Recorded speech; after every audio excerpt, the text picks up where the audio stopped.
सगळ्यांनी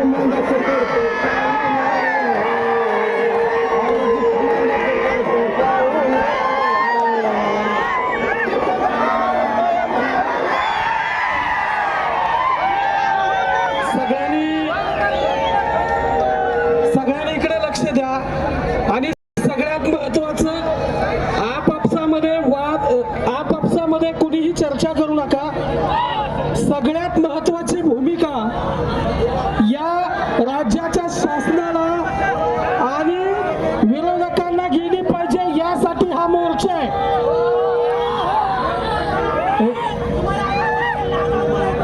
नाही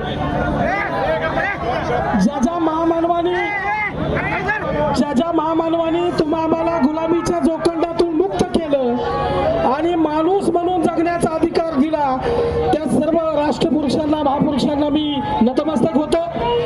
बांधवांनो, माझी थोडे पत्रकार बांधवांना शांत बस, माझी पत्रकार बांधवांना थोडी 2 मिनिटं विनंती आहे की मला हा सगळा मार्ग शेवटपर्यंत बघायचा, तुमच्यामुळे दिसत नाही। थोडं खाली बसा, थोडे चालू राहू द्या। मला शेवटच्या व्यक्तीपर्यंत आवाज येतो का?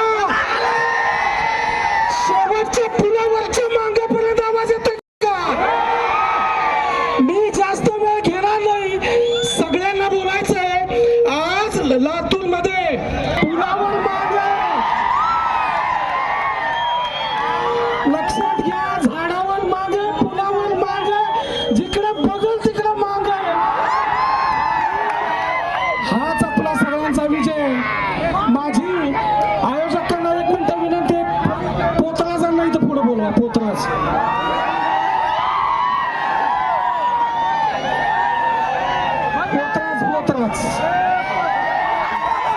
थोडं मागे घ्या, पोतराजांना इकडे बघा।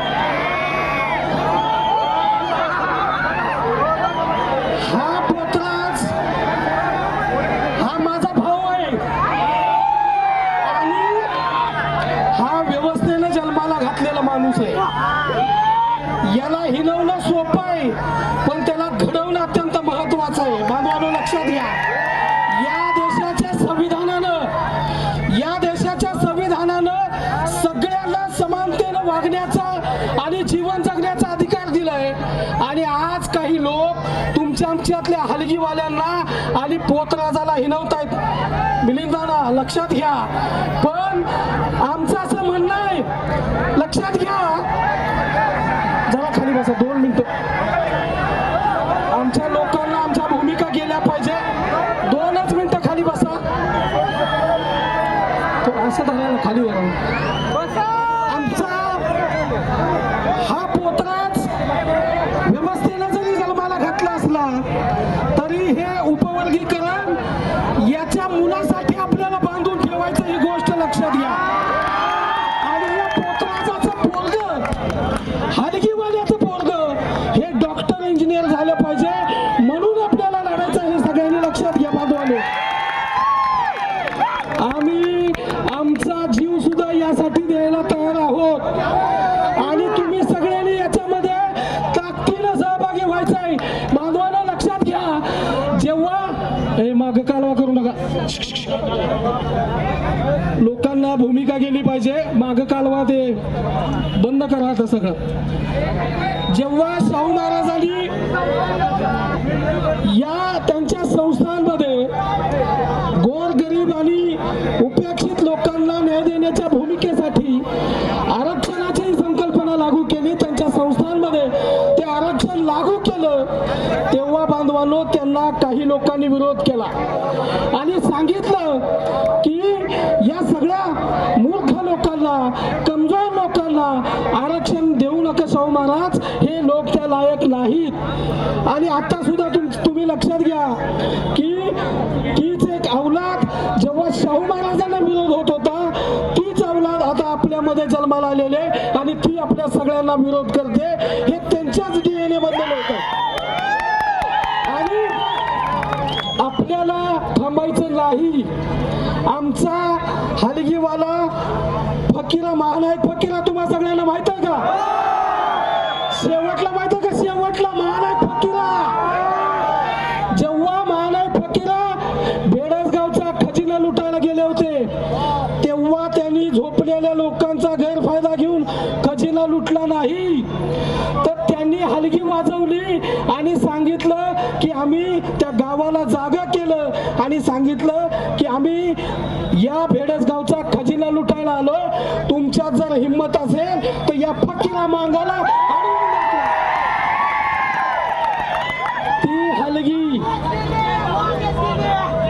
मी हलगीचं समर्थन करत नाही, पण महानायक फकीरानं ही युद्धभूमीमध्ये वापरलेली हलगी आहे, तिला रण हलगी म्हणतात. आणि आता जर आमचं कोणी बांधव पोटा पाण्यासाठी वापरत असेल तर हे मोठ्या भावाचं अपयश आहे. मोठा भाव म्हणून त्यांनी ज्या पद्धतीनं फायदे घेतले तर त्यांनी भावाचं भावपण टिकवून ठेवायला पाहिजे असं मला वाटतं. आणि म्हणून आम्ही छोट्या भावानी जर काय बोललो असेल तर मोठ्या भावाला राग यायचं काय काम आहे? आमच्या अण्णाभाऊ साठेंना शिव्या दिल्या गेल्या, देशपिता लहुजी साळवेंना शिव्या दिल्या गेल्या, हे अत्यंत चुकीचं आहे. आम्ही याचा जाहीरपणे निषेध करतो. आमच्यातल्या माणसांना हिणवलं, विष्णू भाऊंना रंगावरून हिणवलं, विष्णू भाऊला लक्षात घ्या, त्यांच्या रंगावर हिणवलं, आम्हाला शिव्या दिल्या गेल्या, अमित भाऊंना शिव्या दिल्या बांधवांनो, आमच्या आई बहीण याच तुमच्या लातूर मधून काढल्या. पण मी या निमित्तानं सांगतो की आम्हाला अपमानाचा बदला अपमानानं घ्यायचा नाही, आम्हाला अपमानाचा बदला वर्गीकरण लागू करूनच घ्यायचा आहे, ही गोष्ट आपण सगळ्यांनी लक्षात घ्या. आणि आमच्या युद्धामध्ये लढलेल्या हलगीला नावं ठेवू नका, कारण आता ही हलगी आरक्षण वर्गीकरणाच्या या लढाईमध्ये रण हलगीची भूमिका घेणार आहे, हे या निमित्तानं आपण या ठिकाणी सगळ्यांनी लक्षात घेतलं पाहिजे.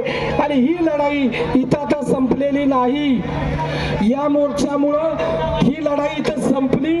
महाराष्ट्रातल्या या सगळ्या लोकांना आपण न्याय देण्याची भूमिका घ्यायची, सगळ्यांच्या सोबत राहायचंय, एवढंच या निमित्तानं बोलतो आणि थांबतो. सर्वांना सप्रेम जय लवजी. एक मिनिट थांबा. सर्वांना सप्रेम जय लवजी. शेवटच्या लोकांनी आरक्षण आमच्या हक्काचं, आरक्षण आमच्या हक्काचं, आमच्याच बापाचं म्हणा, आमच्याच आरक्षण आमच्या हक्काचं. अरे कोण म्हणता देत नाही?